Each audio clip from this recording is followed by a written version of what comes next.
Hello friends, welcome to my channel. आज मैं आपको बताने वाली हूँ बेटियाँ कौन से घर में जन्म लेती हैं, भगवान उनके लिए कौन से घर चुनते हैं। यह सब तो आप भी जानते हैं कि आज भी जब लड़की लेती है तो अधिकतर घरों में मायूसी छा जाती है। लड़की जब पैदा होती है तो घर में के लोग मायूस हो जाते हैं।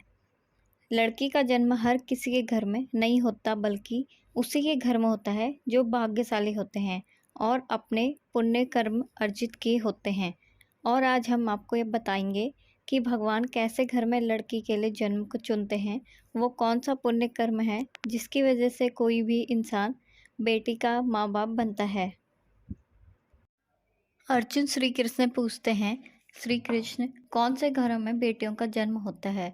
तो कृष्ण कहते हैं, हे पार्थ, अगर किसी के घर बैठे भाग्य से होते हैं तो बेटियां सौभाग्य से, और जो भी स्त्री या पुरुष अपने पूर्व जन्म में पुण्य कार्य अर्जित किए होते हैं उन्हीं के घर बेटी पैदा होती है। बेटियों के जन्म के लिए उन्हीं घरों को चुना जाता है जो बेटियों का भार सहन कर सके, क्योंकि तीनों लोकों में स्त्री अर्थात बेटियां ही ऐसी होती हैं जिनका भार हर कोई सहन नहीं कर सकता। वो बेटियां ही होती हैं जो इस सृष्टि का नियंत्रण चलाती हैं, मान होने के लिए अपना सर्वस्व निछावर भी कर देती हैं। हे अर्जुन, पर जिस दिन ही इस सृष्टि में बेटियों का जन्म लेना रुक जाएगा, उस दिन सृष्टि भी धीरे धीरे समाप्त हो जाएगी। अगर श्री कृष्ण की इस बात पर गौर किया जाए तो ये बात बिल्कुल सही है, क्योंकि बेटियां अगर नहीं होंगी तो किसी का वंश भी आगे नहीं बढ़ सकता। आपने बहुत से लोगों को कहते सुना होगा कि जिस घर में बेटी होती है वहाँ स्वर्ग के समान होता है, क्योंकि बेटा तो केवल एक कुल को रोशन करता है, बेटियां दो कुलों को रोशन करती हैं। माता पिता के घर वो बेटी के रूप में अपने उत्तरदायित्व का निर्वहन करती हैं, तो ससुराल आकर एक बहू के रूप में सारे कर्तव्यों का पालन भी करती हैं। चलिए अब जानते हैं कौन से ऐसे कर्म होते हैं जिनको करने से घर में बेटी का जन्म होता है। गरुड़ पुराण में बताया गया है कि जब आत्मा का नया जन्म मिलता है तब आत्मा को शरीर के अनुसार व्यवहार में चलकर अपने कर्म करने होते हैं। शरीर के जरिए कर्म करके ही एक आत्मा अपने जन्म के उद्देश्य को सार्थक भी बना सकती है और निरर्थक भी। यदि कोई पुरुष महिलाओं का आचरण करता है, स्वभाव में महिलाओं वाली आदतें ले आता है या वही काम करना चाहता है तो एक महिला को करना चाहिए, तो ऐसे ही पुरुषों का आत्मा स्त्री का शरीर धारण करती है।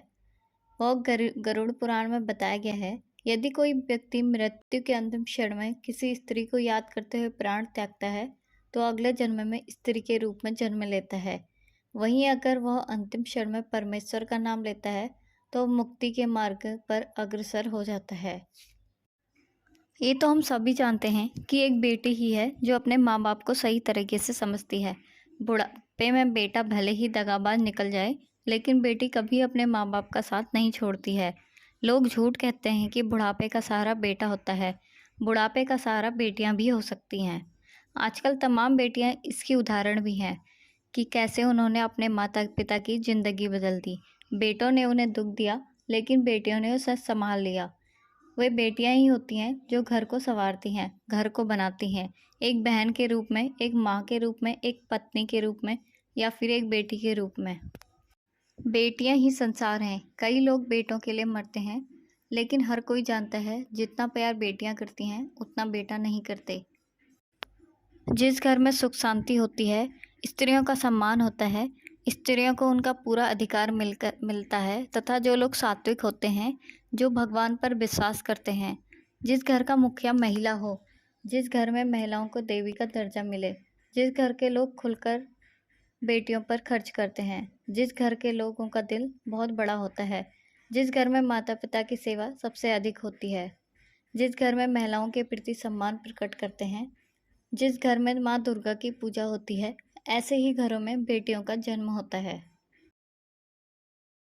अब मैं आपको बताने वाली हूँ हमारे समाज में बेटी के जन्म पर लोग उदास क्यों हो जाते हैं। हमारे समाज में बेटी के जन्म पर कई लोग उदास हो जाते हैं, क्योंकि ऐसे लोग बेटियों को बोझ समझते हैं। उन्हें लगता है कि बेटी पैदा हुई तो उनकी जिंदगी बोझिल हो जाएगी। आजकल समाज में दहेज जैसी कुप्रथा के कारण भी कई लोग अधिक बेटियां नहीं चाहते, यह कुप्रथा समाज में बेटियों के महत्व को खत्म कर रहा है। बेटियों को शुरू से ही दबाकर देखने वाले लोग बेटियों के जन्म पर उदास हो जाते हैं। ऐसे लोगों के नज़र में बेटियां सिर्फ परिवार को बढ़ाने वाली होती हैं। ऐसे लोग बेटियों के महत्व को नहीं समझ पाते, बल्कि ये लोग बेटियों को सिर्फ और सिर्फ उपभोग का वस्तु समझते हैं। यही वजह है कि हमारे समाज में लोग बेटियों को ज़्यादा महत्व नहीं देते। उन्हें लगता है कि बेटी पैदा हो गई तो उनकी कमाई खाने के लिए, जबकि बेटे के पैदा होने पर लोग बहुत खुशियाँ मनाते हैं, मिठाइयाँ बांटते हैं। लेकिन बुढ़ापे में वही बेटा जब उन्हें घर से बाहर निकाल देता है या फिर माता पिता को पीटता है, तब वो सोचते हैं कि काश एक बेटी पैदा होती तो कम से कम यह नौबत नहीं आती।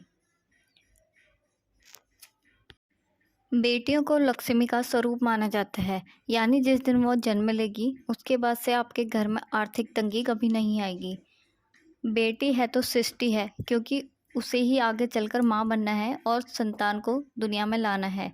बेटी अपने माता पिता के लिए अपनी जान दे सकती है, जबकि बेटे ऐसा नहीं करेंगे। बेटी होने का मतलब यह है कि आपके परिवार में सुख शांति और सुकून आएगा। बेटी होने का फ़ायदा यह भी है कि माँ का हर काम में हाथ बटाएगी।